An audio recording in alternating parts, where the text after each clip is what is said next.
Good morning. Welcome back to Near Post Flick On. Ange Postecoglou, should he stay or should he go? That's the question that everybody, well, not everyone, but the majority of Tottenham supporters, that's what they want questions and answers to. Should Ange stay or should he go?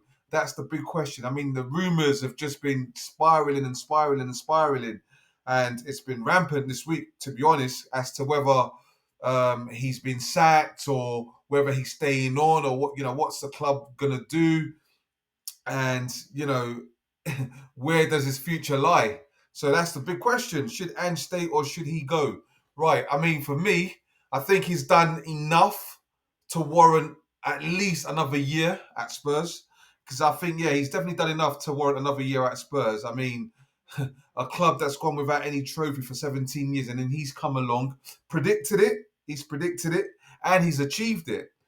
And it's not a Mickey Mouse Cup. Let's be honest, it's the Europa League trophy, and it's not a Mickey Mouse Cup. He's done it. He's delivered, albeit a very very poor season with Tottenham finishing 17th in the league, having had 22 defeats. Disgusting statistics. However, for a club that's been chasing some form of glory, you've got to say, he's delivered on that aspect.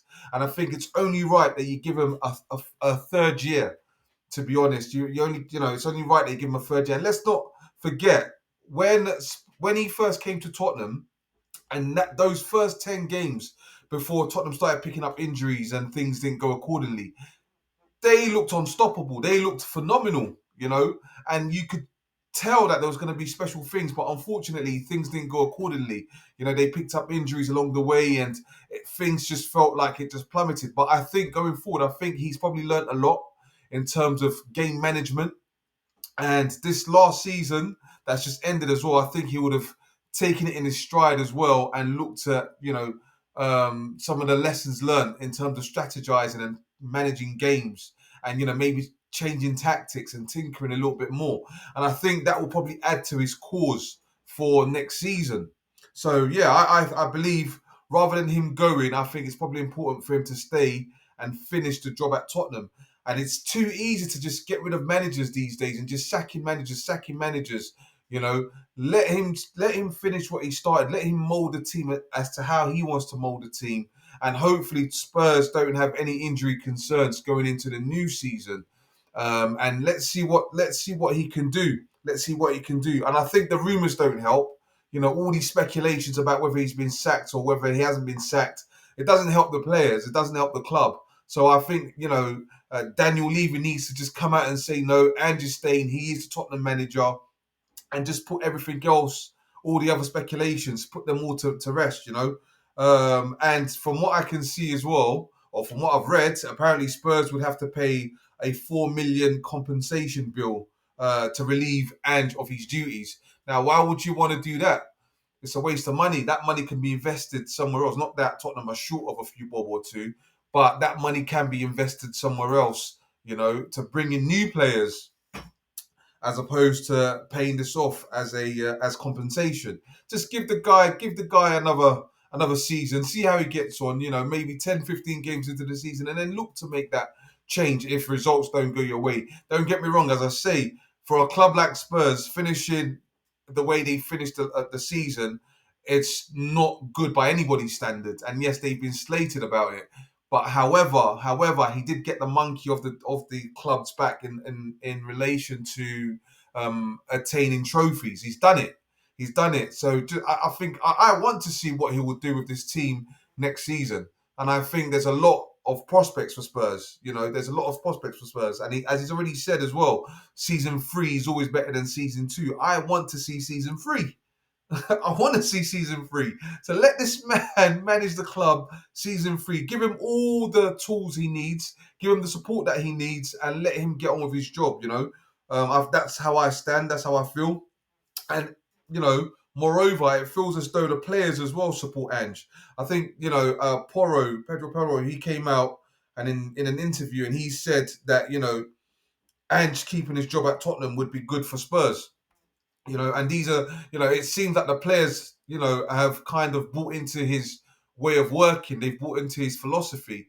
And, they support him. And why wouldn't they? He's brought them glory. So why wouldn't they support him? Privately and publicly. Why wouldn't they? So for me, I think it's a no-brainer. Keep him on and let's see what he can do going forward for the next season. And if he doesn't do it in the first 10, 15 games, then yeah, you can make your changes, okay. Or you can say, if he doesn't do it by Christmas, start looking to make those changes. But I think it'd just be a knee-jerk reaction to say, let's just get rid of him. Daniel Levy's gotten rid of so many managers in the past. So many managers in the past. Just this one time, build on the success that you've gotten already. Build on that success, because there's no point in sacking him and then going for another manager that will have to then start the whole process again. So you've got someone there. He's kind of given these players that winning mentality that Spurs have lacked for a while now. So you need to build on that. And furthermore, if you look at some of the front runners that that Tottenham are looking at as possible replacements if Ange does lose his job, you're looking at Thomas Frank, the current Brentford manager. Yeah, credit to him for what he's done at Brentford, but he's not top tier. No disrespect, but he's not a top tier manager. So why would you get rid of Ange to bring in Thomas Frank? I think the only honours that he's had is the EFL Championship playoff win with Brentford, and he's done well with Brentford because obviously they're not as big as a club as Spurs. So he's done well to have kind of kept them or established them as a Premier League team, and credit to that. But I wouldn't get rid of Ange to bring in a Thomas Frank. In my opinion, I wouldn't. It doesn't make any sense to me. And some people may argue and say, well, we did the same thing with Mauricio Pochettino when Pochettino came to Spurs from Southampton, and he managed to attain all the successes that he did. However, what I will say to that is, yeah, but Pochettino was given time to develop at Tottenham, and give Ange time to develop at Tottenham. You're just going to have to just leave this last season as a write-off as far as the Premier League is concerned. It was a total write-off, right? So yeah, they're looking at Thomas Frank, Marco Silva, who's the current manager of Fulham as well. Again, I don't think it makes any sense to sack Ange and to then bring in a Marco Silva. That doesn't make any sense to me. Again, I say it with all due respect. Don't make any sense to me. And here's one: Gareth Southgate may also be an option. Okay, yeah, credit to Gareth Southgate for what he's done with England for with the national side and what have you. But I haven't seen enough to justify him becoming Tottenham manager on a club level. On a national level, yeah, great, fantastic. But on a club level, I'm not sure. I think that would be literally rolling the dice and just taking a punt. And what about Poch? Poch could come back.